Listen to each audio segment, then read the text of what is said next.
방금 소개받은 연세대 양은배입니다. 이 의학 한림원에 이 중요한 세미나에 초청해 주시고 패널로 참여하게 되어 기쁘게 생각합니다. 짧게 좀 말씀을 올리겠습니다. 큰 패널의 토픽이 구성원의 신뢰와 협력을 촉진하는 평가에 대한 이야기입니다. 이미 좋은 평가 또는 잘하는 평가에 대한 프레임워크가 2018년 메디컬 티처에 발표된 바가 있고요. 이 프레임워크는 2011년에 유럽 의학교육학회에서 컨센서스 미팅을 통해서 만들어져 있습니다. 거기에 나오는 좋은 평가라고 하는 것은 우리가 이미 알고 있는 이런 내용들입니다.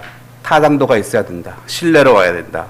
그리고 다른 기관에서 실시해도 동일한 결과를 나타내는 동형성도 있어야 되고 대학의 현장에 맞는 실현 가능성, 그리고 평가는 교육적 효과, 촉매 효과, 그리고 스테이크홀더들의 수용성, 이런 부분들을 갖춘 평가가 좋은 평가다, 이렇게 얘기를 하고 있습니다. 우리의 토픽은 이거였습니다. 누구의 신뢰와 협력을 얻어야 되는가, 이런 부분에 대한 토픽인데 이것도 잘 정리가 되어 있습니다. 우리가 이 저널에서 얘기하고 있는 스테이크홀더라고 하면 학생, 교수, 우리가 흔히 이 두 가지를 많이 생각했는데 여기는 더 나가면 방금 윤현배 교수가 얘기했듯이 왜 평가를 하느냐 생각해 보면 그거는 환자의 안전을 위한 거고, 또 면허 시험을 통해서 그걸 검증하는 그런 부분들이고, 또 궁극적으로는 우리 의료 시스템이 잘 펑션할 수 있도록 만드는 우리의 평가 체계를 갖춰야 된다는 메시지를 주고 있습니다. 그러면 이러한 스테이크홀더들이 각각 갖고 있는 좋은 평가의 관심거리는 다 다르다는 걸 보여주고 있습니다. 학생과 교수들은 타당도, 신뢰도, 교육적 효과와 같은 부분에 훨씬 더 많은 관심을 갖고 있고 형성평가와 같은 관점들에 관심을 갖고 있죠. 반면에 환자라든가 면허기구와 같은 부분들은 오히려 종합평가와 같은 데 더 관심을 갖고 있는 걸로 보여지고, 평가의 타당도, 신뢰도 이런 부분을 더 강조하는 걸 보여주고 있습니다. 그런데 평가에 대한 신뢰를 쌓는 게 중요하다고 생각합니다. 우리가 평가가 잘 되어져서 학생들이 좋은 그 평가를 받고 자격이 부여되고 학점이 부여되면 믿을만하다, 이런 부분에 신뢰를 주는 게 중요한 거죠. 그러려고 하면 앞쪽에 박연수 교수나 윤현배 교수님이 얘기하신 내용은 싱글 어세스먼트 가지고는 안 되겠다, 멀티플도 어렵다, 결국 어세스먼트에 대한 시스템적인 접근을 해야 되겠다, 이런 부분의 핵심 요지라고 생각을 했습니다. 거기에는 일관성, 연속성, 종합성부터 투명성까지 조금 전에 얘기해줬던 그 7가지들이 중요한 시스템 어세스먼트의 속성이다, 이렇게 얘기를 해주고 있습니다. 그러면 연세의대는 2014년에 절대평가를 도입했다고 하는데 과연 저러한 시스템 어세스먼트를 하고 있는가, 그런 고민이 있었다, 또 그런 질문을 주신 거라고 생각을 했습니다. 2014년에 가장 큰 변화는 이런 거였습니다. 학생들을 시험을 보고 나서 그 성적에 따라서 A, B, C, D 그레이드를 나누는 상대평가를 실시해 왔다는 겁니다. 그리고 일정한 기준에 미치지 못하면 정규 분포에서 떨어진 학생, 독도 이론 또는 2시그마 마이너스 2 스탠다드 데비에이션 아래에 있는 학생들에게 낙제점을 주는 그런 평가를 해왔다가 오른쪽 슬라이드에 보시는 것처럼 준거 설정 방법을 도입했다는 겁니다. 엔고프라든가 이벨이라든가 북마크와 같은 표준화된 방법을 통해서 일정한 수준이 되는 학생들에게 패스 등급을 부여하겠다 하는 형태로 평가 시스템 자체를 바꾸었다는 면에서 상당 부분 평가의 타당성, 신뢰성 같은 부분들을 확보하는 노력을 했다 하는 말씀을 드릴 수가 있을 것 같습니다. 근데 실제로 2014년 이후에 현장에서는 우리가 개발한 이벨 방법뿐만이 아니라 책임 교수의 결정이라든가 또는 과목회의라든가 또 다른 형태의 준거 설정 방법들이 현장에서는 사용되고 있는 것도 확인할 수 있었고, 결국 평가를 통해서 일정한 수준이 도달하지 못하면 재학습을 시켜야 되는데 그 재학습의 방법도 재시험이나 오답노트나 구술시험과 같은 다양한 형태로 이루어지고 있었다 하는 것을 말씀드릴 수가 있을 것 같습니다. 단위 교과목에서의 평가는 이렇게 진행되었습니다. 앞쪽 발표에서도 있었지만 이제 발달적 관점에서의 평가입니다. 이제 성장의 관점에서 연세의대는 이런 발달적 관점에서의 평가를 위해서 정리해보면 한 5가지 정도의 평가 체계를 갖고 있는 것 같습니다. 그 첫 번째는 발달 시험이라고 하는 겁니다. 모든 학생들이 동일한 시험 문제를 1년에 3회씩 졸업할 때까지 12번을 보게 됩니다. 이 발달 시험이고 일부 대학에서 시행하고 있는 걸로 알고 있고요. 두 번째는 종합평가, 기초 임상 종합평가고, 그리고 술기는 CPX 시험과 같은 것들이죠. 이거는 전국의 40개 의과대학이 대부분 시행하고 있는 발달적 관점의 평가라고 생각을 합니다. 그거와 다르게 우리 대학에서는 클리니컬 리즈닝 과정이라고 해서 1학년 때부터 문제 기반의 임상 종합 추론, 그리고 임상 정례 보고 논문 등을 통해서 클리니컬 리즈닝 스킬이 1학년 때부터 4학년 때까지 어떻게 발달해 가는가를 평가하는 시스템을 갖고 있고요. 그리고 이제 러닝 커뮤니티 과정이라고 해서 여기에서 성찰 면담, 그리고 포트폴리오 작성, 이런 부분을 통해서 발달적 관점에서 어떻게 학생들이 성장해 가는지를 바라보고 있습니다.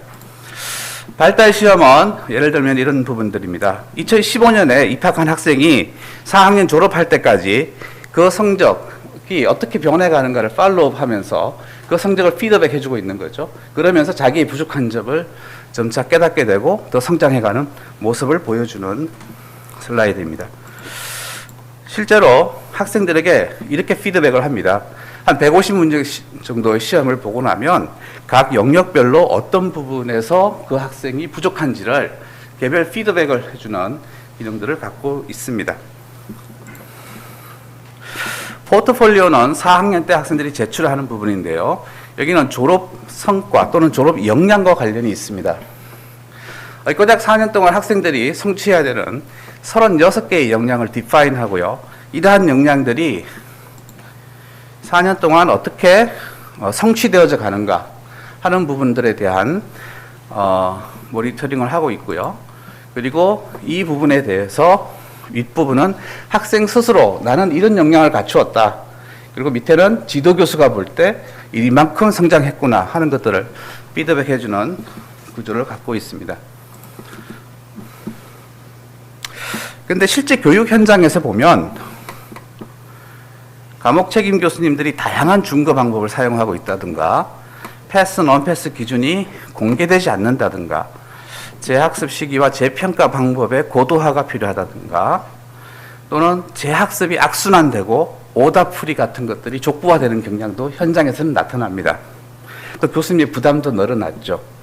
이런 것들을 생각해 보면 우리가 발달적 관점이든 또는 싱글 어세스먼트에서도 좋은 취지를 가지고 도입했지만 시스템 오브 어세스먼트 측면에서 보면 일관성, 연속성, 종합성, 목표 지향성과 같은 것들은 상당히 성취했다고 할지라도 실현 가능성, 수용성, 투명성 이런 부분들은 여전히 해결해야 될 과제가 아닌가 이런 생각들을 해보게 됩니다.